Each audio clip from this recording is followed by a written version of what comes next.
Everyone, GK GS दृष्टि में आपका स्वागत है। तो हम कवर कर रहे थे लुसेंट ज्योग्राफी।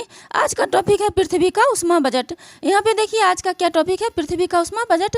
हम थोड़ा सा देख लेते हैं। इससे जस्ट पहले वाले वीडियो में हमने कौन सा टॉपिक कवर किए थे, तो इससे जस्ट पहले वाले वीडियो में हम कवर किए थे सूर्यातप। सूर्यातप इसको एक नज़र हम जल्दी से देख लेते हैं, फिर हम पृथ्वी का उष्मा बजट कवर करेंगे, क्योंकि उष्मा बजट जो है वो काफ़ी महत्वपूर्ण भी है और पेपर के लिए भी, हमारे पृथ्वी के लिए भी काफ़ी महत्वपूर्ण है और पेपर के लिए भी काफ़ी महत्वपूर्ण है। तो देखिए सबसे पहले देखते हैं सूर्यातप इंसोलेशन। सूर्य से पृथ्वी तक पहुंचने वाले सौर विकिरण को ऊर्जा का सूर्यातप कहते हैं। सूर्य से पृथ्वी तक पहुंचने वाले सौर विकिरण ऊर्जा को क्या कहते हैं, सूर्यातप कहते हैं। यह ऊर्जा लघु तरंगों के रूप में सूर्य से पृथ्वी तक पहुंचती है। यह भी पूछा जाता है एग्जाम में कि सूर्य से पृथ्वी तक जो सौर विकिरण आती है वो किस तरंग के, दीर्घ तरंग के रूप में कि लघु तरंग के रूप में, तो वो लघु तरंग के रूप में आती है। नेक्स्ट है वायुमंडल की बाहरी सीमा पर सूर्य से प्रति मिनट प्रति वर्ग सेंटीमीटर पर 1.94 कैलोरी ऊष्मा प्राप्त होती है। कितना ऊष्मा प्राप्त होती है? 1.94 कैलोरी ऊष्मा प्राप्त होती है। धरातल पर प्राप्त सूर्यातप की मात्रा में उष्णकटिबंध में 320 वाट प्रति वर्ग मीटर से लेकर ध्रुवों पर 70 वाट प्रति वर्ग मीटर की भिन्नता पाई जाती है। नेक्स्ट है सबसे अधिक सूर्यातप उपोष्ण कटिबंधीय मरुस्थलों पर प्राप्त होता है। तो देखिए यहाँ पे क्वेश्चन बन सकता है, सूर्यातप की मात्रा उष्ण कटिबंध पर कितना पाया जाता है? 320 वाट। और सूर्यातप की मात्रा जो है ध्रुव पर कितना पाया जाता है? तो 70 वाट। तो जैसे देखिए हम ये पृथ्वी बना दिए और ये है विषुवत रेखा, इस पे ये जो उष्ण कटिबंध है यहाँ पे 320 वाट सूर्यातप पाया जाएगा, और ये जो ध्रुव है यहाँ पे पाया जाएगा 70 वाट जो है ऊर्जा पाया जाएगा। आगे देखिए सूर्यातप पाया जाएगा 70 वाट। नेक्स्ट देखिए सबसे अधिक सूर्यातप उपोष्ण कटिबंधीय मरुस्थलों में पाया जाता है। क्वेश्चन ऐसे भी बन सकता है, सबसे अधिक सूर्यातप कहाँ पाया जाता है? तो उपोष्ण कटिबंधीय मरुस्थल में। मेघाच्छादन बहुत कम पाया जाता है।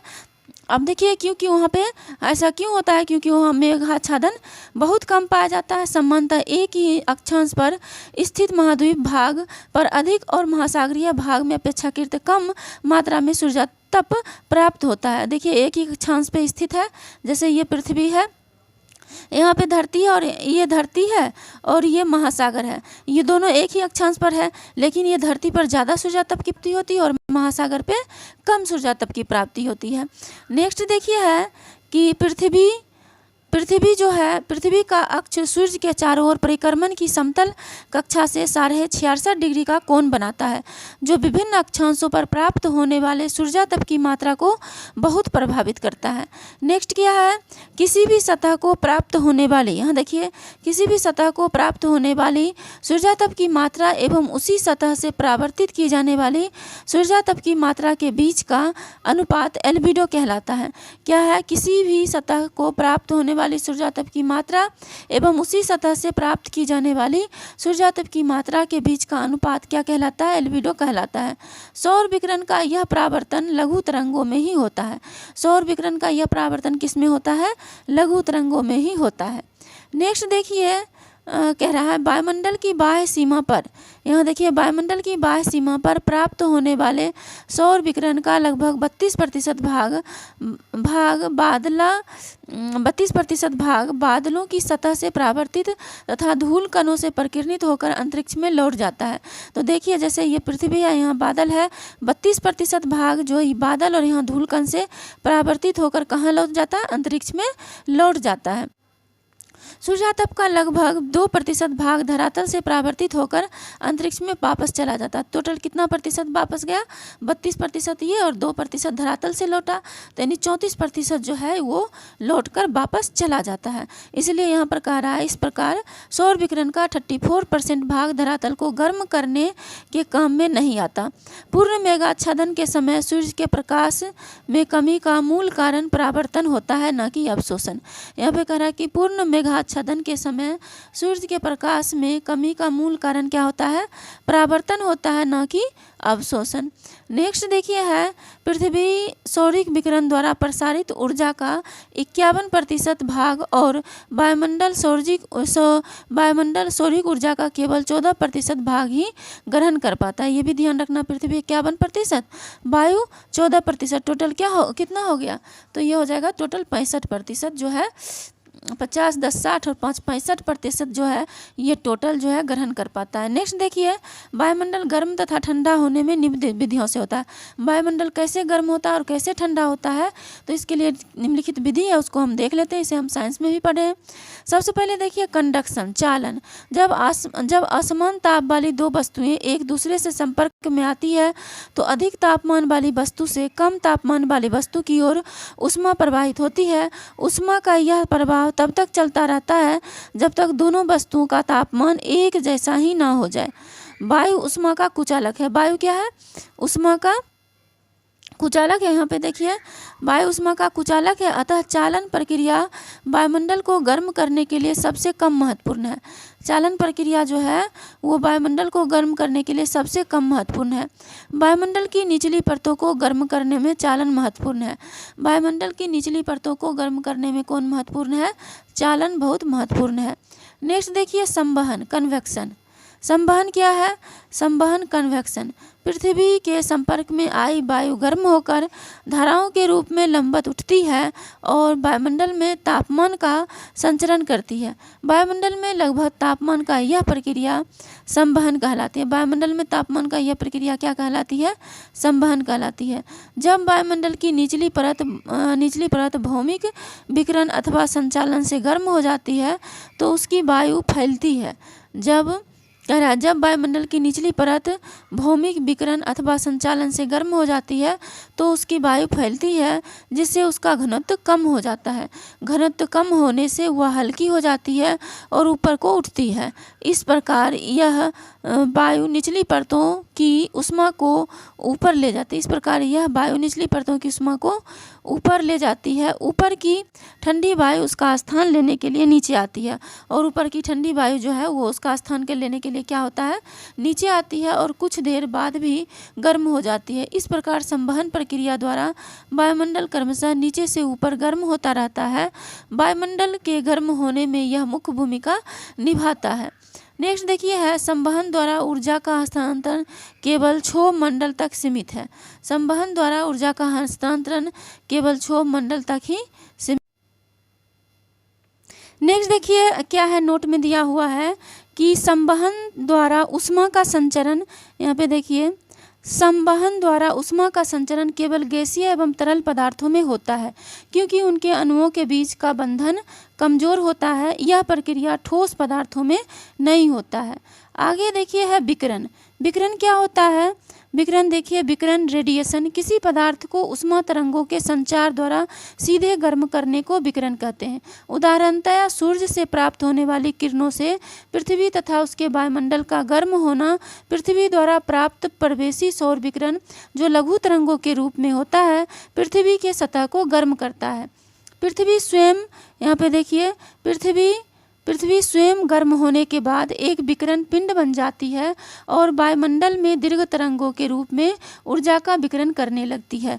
यह ऊर्जा वायुमंडल के नीचे से गर्म करती है और ये ऊर्जा जो है वायुमंडल को नीचे से गर्म करती है। इस प्रक्रिया को पार्थिव विकिरण कहते हैं। इस प्रक्रिया को क्या कहते हैं? पार्थिव विकिरण कहते हैं। दीर्घ तरंगदैर्घ्य विकिरण वायुमंडलीय गैसों, मुख्यतः कार्बन डाइऑक्साइड एवं अन्य ग्रीन हाउस गैसों द्वारा अवशोषित कर लिया जाता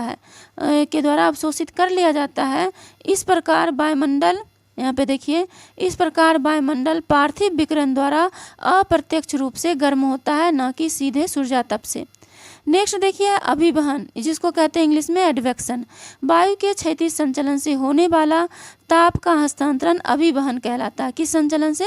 क्षैतिज संचलन से होने वाला ताप का हस्तांतरण अभिवहन कहलाता है।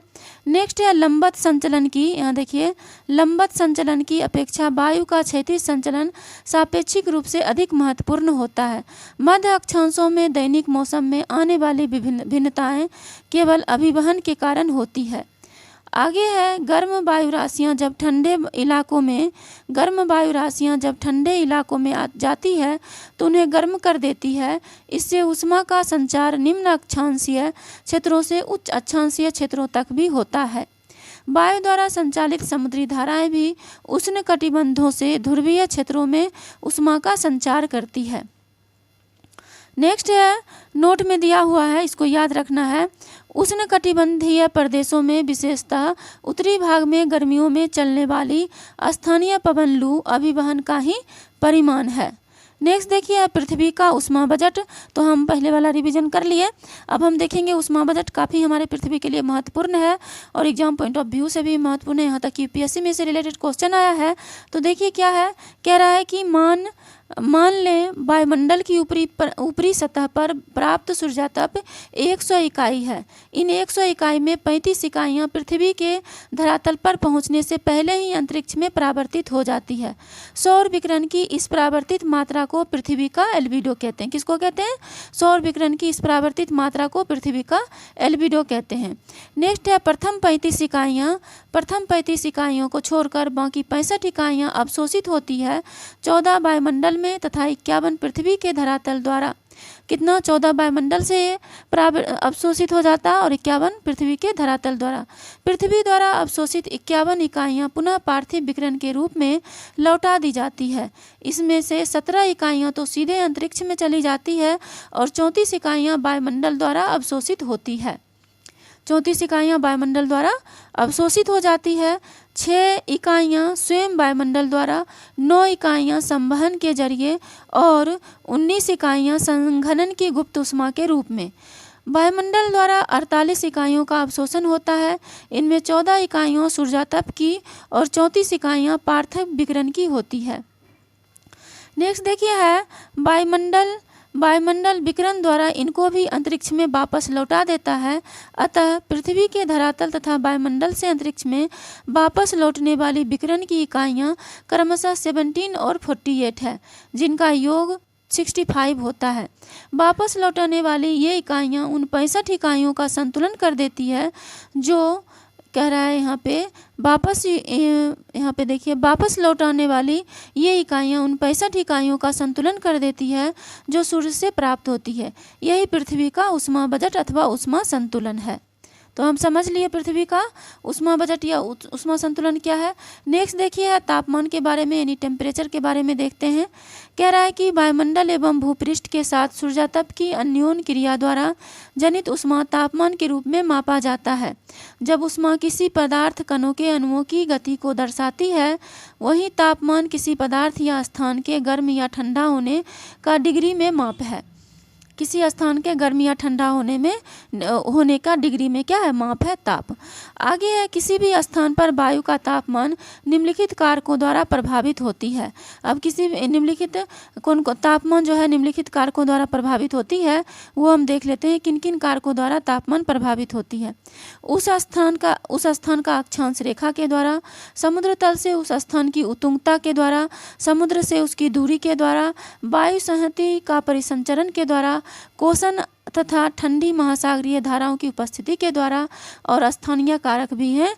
तापमान में भिन्नता के कारक हैं ये सब। नेक्स्ट देखिए उन कारकों के बारे में हम यहाँ पे डिटेल से पढ़ते हैं। देखिए सबसे पहला था तापमान का वितरण के कारण भी जो है ये तापमान में वितरण। सबसे पहले देख लेते हैं तापमान का वितरण कहाँ पर कैसे है। तो सबसे पहला देखिए तापमान का वितरण। यहाँ देखिए जनवरी और जुलाई के तापमान के वितरण का अध्ययन करके हम पूरे विश्व के तापमान के वितरण के बारे में जान सकते हैं। मानचित्रों पर तापमान वितरण समानता समताप रेखाओं की मदद से दर्शाया जाता है। यह वह रेखा है जो समान तापमान वाले स्थानों को जोड़ती है। ये वह रेखा है जो समान तापमान वाले स्थानों को क्या करती है? जोड़ती है। विषुवत रेखीय महासागरों पर तापमान 27 डिग्री से अधिक होता है। विषुवत रेखीय महासागरों पर तापमान कितना डिग्री से अधिक होती है? 27 डिग्री से अधिक होती है। नेक्स्ट है सर्वाधिक तापांतर यूरेशिया महाद्वीप के उत्तरी पूर्वी क्षेत्र में पाया जाता है जो लगभग 60 डिग्री सेंटीग्रेड है। इसका मुख्य कारण महाद्वीपीयता कॉन्टिन्यूटी है। सबसे कम 3 डिग्री सेंटीग्रेड का तापांतर 20 डिग्री दक्षिणी एवं 15 डिग्री उत्तरी अक्षांशों के बीच पाया जाता है। नेक्स्ट देखिए है समताप रेखा। यहाँ पे देखिए समताप रेखा क्या है, वह कल्पित रेखा है जो समान तापमान वाले स्थानों को मिलाती है। समताप रेखाओं तथा तापमान के वितरण के निम्न लक्षण हैं। समताप रेखाओं तथा तापमान के वितरण के निम्न लक्षण हैं, क्या क्या हैं? तो देखिए सबसे पहला लक्षण है समताप रेखाएं पूर्व पश्चिम दिशा में अक्षांशों के लगभग समानांतर खींची जाती है। इसका कारण यह है कि एक ही अक्षांश पर स्थित सभी स्थानों पर एक ही मात्रा में सूर्यातप प्राप्त होता है और तापमान भी लगभग एक जैसा ही होता है। नेक्स्ट देखिए जल और स्थान पर तापमान भिन्न होते हैं। जल और स्थल पर तापमान भिन्न होते हैं, अतः तटों पर समताप रेखाएं अकस्मात मुड़ जाती है। नेक्स्ट है देखिए दक्षिणी गोलार्ध में जल भाग अधिक है और उत्तरी गोलार्ध में स्थल भाग अधिक है। तो दक्षिणी गोलार्ध में जल भाग अधिक है और वहाँ पर तापमान संबंधी विषमताएं कम पाई जाती है। इसके विपरीत उत्तरी गोलार्ध में जल भाग कम है और वहाँ पर तापमान संबंधी विषमताएं अधिक पाई जाती है। इस कारण दक्षिणी गोलार्ध में समताप रेखाओं में मोड़ कम आते हैं और उसकी पूर्व पश्चिम दिशा अधिक अस्पष्ट है। नेक्स्ट देखिए है अधिक अस्पष्ट है। नेक्स्ट यहाँ पे देखिए कह रहा है कि इस कारण दक्षिणी गोलार्ध में समताप रेखाओं में मोड़ कम आते हैं और उनकी पूर्व से पश्चिम दिशा क्या अधिक अस्पष्ट है। आगे है जो इसका लक्षण है समताप रेखाओं के बीच की दूरी। समताप रेखाओं के बीच की दूरी से ताप प्रवणता का मतलब होता है तापमान के बदलने की दर। ताप प्रवणता का अनुमान लगाया जा सकता है। यदि समताप रेखाएं एक दूसरे से निकट होती है तो ताप प्रवणता अधिक होती है। इसके विपरीत यदि समताप रेखाएं एक दूसरे से दूर होती है तो ताप प्रवणता क्या होती है, कम होती है। नेक्स्ट देखिए है उष्णकटिबंधीय प्रदेशों में, यहाँ पे देखिए उष्णकटिबंधीय प्रदेशों में तापमान अधिक होता है, अतः अधिक मूल्य वाली समताप रेखाएं उष्णकटिबंध में होती है। ध्रुवीय प्रदेशों में तापमान बहुत ही कम होता है, अतः वहाँ पर कम मूल्य की समताप रेखाएं होती है। नेक्स्ट देखिए संसार के अधिकांश